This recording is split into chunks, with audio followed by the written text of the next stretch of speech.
Olá, gente, tudo bem com vocês?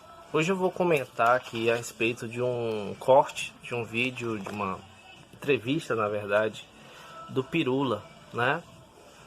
E assim, gente, eu já falei algumas vezes em relação ao Pirula, né? Algumas críticas já fiz a ele em relação a comentários que ele fez a respeito de política, né? E mais uma vez aqui vamos falar a respeito desse tema. Já faz muito tempo que eu falei, né?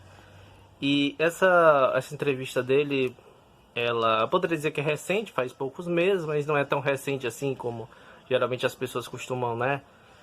Dar uma resposta no mesmo dia ou alguns dias depois, mas eu só vi essa entrevista esses dias, então realmente por isso que eu demorei para fazer a resposta, né? Mas qual é a questão, gente? Principal aí. O Pirula, ele vai na entrevista, dentro da visão dele, dizer o que é esquerda e direita e basicamente por que ele não concorda assim, com nenhum dos dois lados, né? Essa parece que sempre é a obsessão que o Pirula tem quando fala em política. Ele tem uma certa obsessão em ficar de fora disso, né? Ficar de fora disso. Então ele vai lhe dar uma definição dele, né, a respeito do que é a direita, do que é a esquerda e também baseado ali no que um amigo dele, né, que é da área de história, falou, e eu vou aqui comentar um pouco sobre essa conceituação aí de direita e esquerda, né? O que eu achei que está errado na conceituação dele e nos comentários que ele faz a partir dessa tentativa de conceituar, né?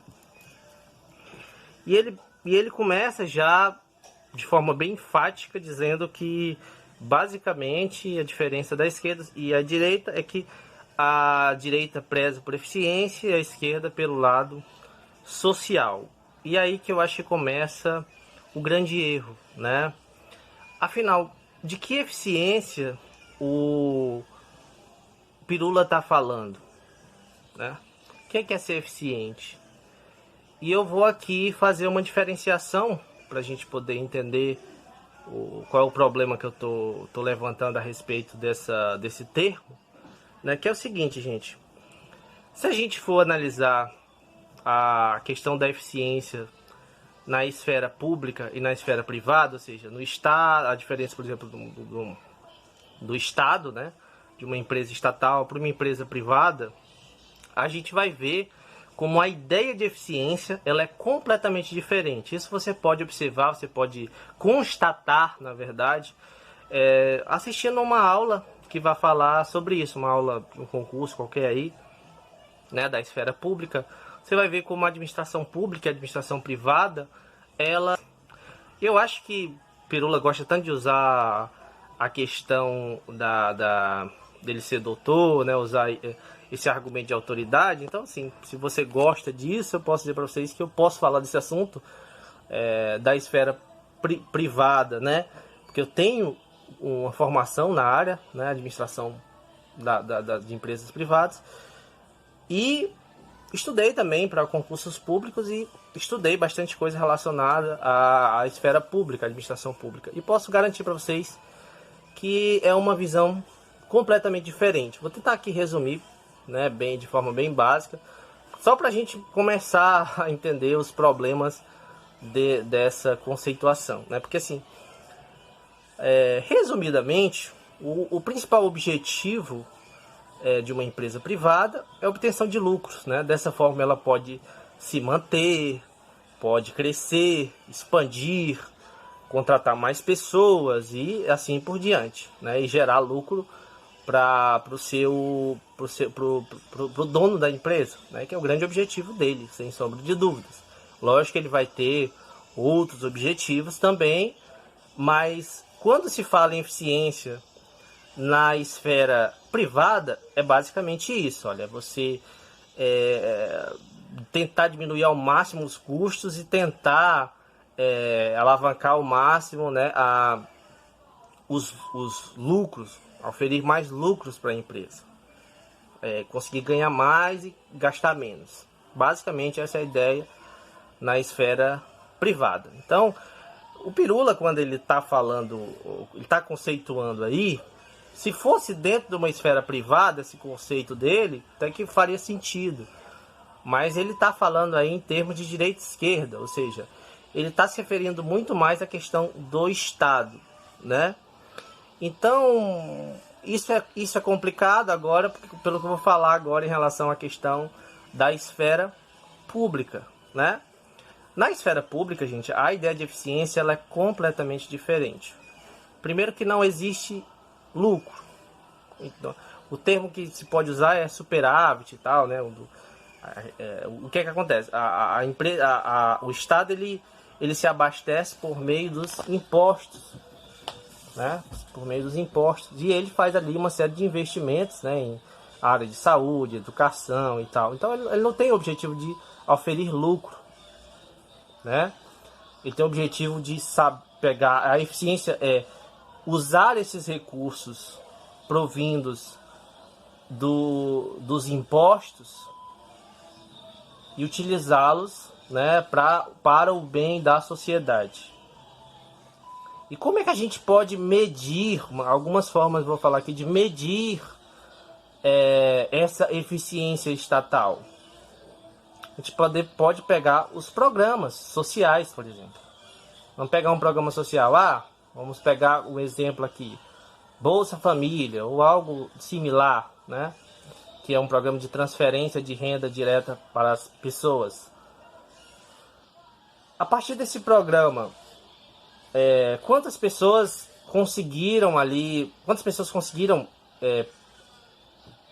ganhar esse valor desse programa, né?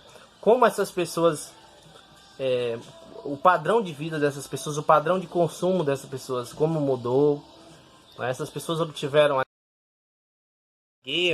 pelo padrão de renda que elas tinham, e por aí vai, né? Então, é nesse sentido que se fala em eficiência estatal. Claro que vão ter outras coisas, mas um dos exemplos são os programas. Então veja como o olhar, como a análise da eficiência na esfera pública e na esfera privada são diferentes, né? São bem diferentes. Então, se a gente for levar em conta, por exemplo, essa questão dos programas sociais, por exemplo, em que tipo de governo se tem mais eficiência no que tange esses programas? Quais são, pegando os partidos mais de esquerda e mais de direita, quais deles fazem mais esse tipo de investimento? São os partidos de esquerda ou de direita? No caso, são de esquerda, né? Enquanto os partidos de direita, hoje no Brasil, eles prezam muito mais por um discurso de pouco investimento social, congelamento de gastos, por exemplo, né? Então, a nível social, não há eficiência nenhuma nesse tipo de programa. Vamos pegar o exemplo da educação, por exemplo. O que é mais eficiente em termos de resultado para a educação?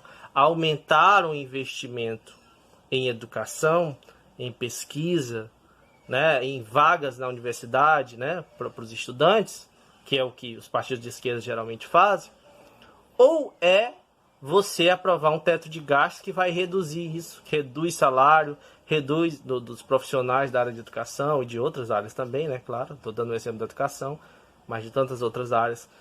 Ele fazendo isso, ele vai desincentivar tanto os alunos, os pesquisadores, né, vai até impedir que haja várias pesquisas, e os professores também.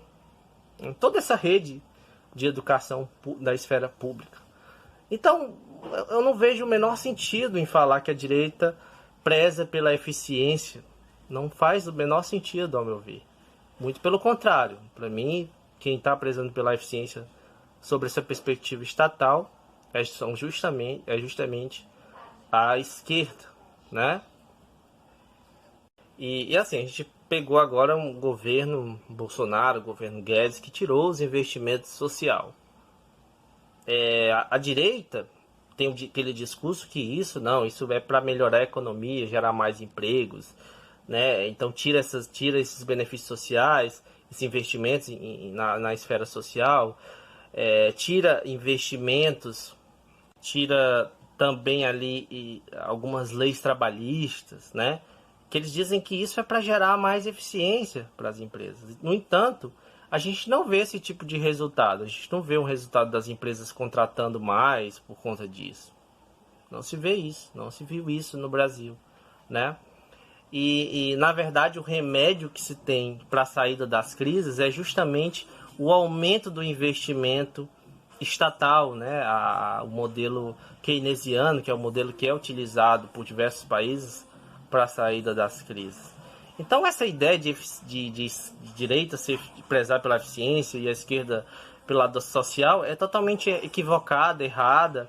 É uma visão errônea a respeito da questão econômica, que cria uma ideia de uma dicotomia entre a questão econômica e social, como se fossem duas coisas completamente diferentes, duas esferas que não tivessem relação nenhuma, quando tem sim uma relação e muito forte, né?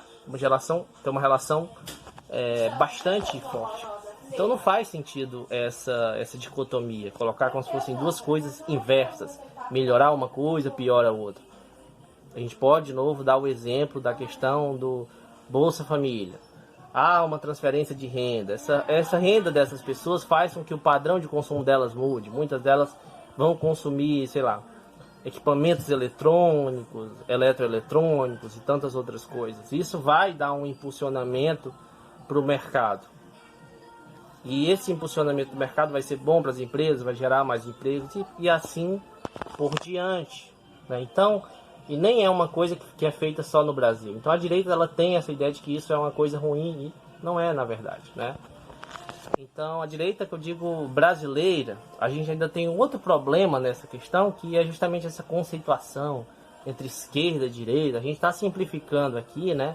No caso, pegando os partidos de centro-esquerda e pegando os partidos de direita, né? Porque não existe no Brasil ainda um governo estritamente de esquerda, um governo que realmente vai fazer grandes transformações de esquerda no Brasil, né? Então aqui é mais uma questão para facilitar mesmo, e pegando aí a colocação do Pirula, lembrando, né? Então pro Pirula, PT, por exemplo, é um governo de esquerda, e sei lá, e o Bolsonaro é um governo de direita, o Temer é um governo de direita. Então existe aí essa visão, né? O Pirula ele chega a dizer que a esquerda é incapaz de olhar para os números. E é estranho, porque será que o Pirula olhou os resultados econômicos dos governos do PT, por exemplo, né?